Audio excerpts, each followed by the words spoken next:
بسم الله الرحمن الرحيم.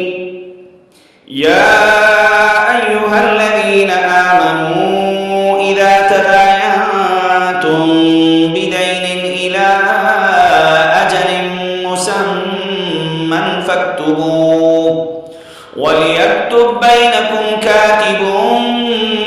بالعدل ولا يأب كاتب أن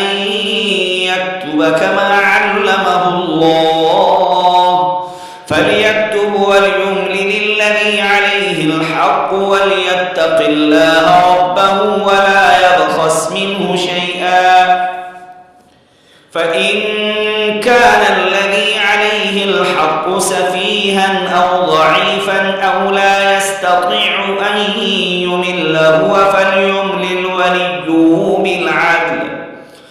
واستشهدوا شهيدين من رجالكم فإن لم يكونا رجلين فرجل وامرأتان ممن ترضون من الشهداء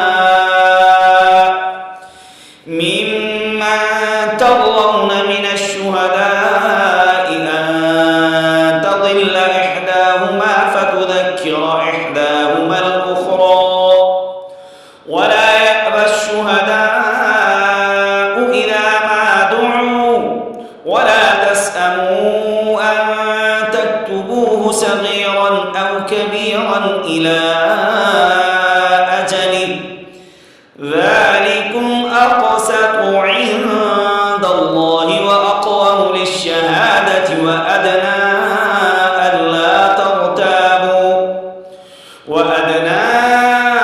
ألا ترتابوا إلا أن تكون تجارة حاضرة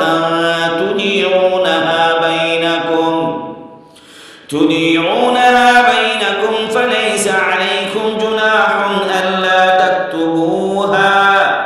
واشهدوا إذا تبايعتم ولا يضار كاتب ولا شهيد وإن تفعلوا فإنه فسوق بكم واتقوا الله ويعلمكم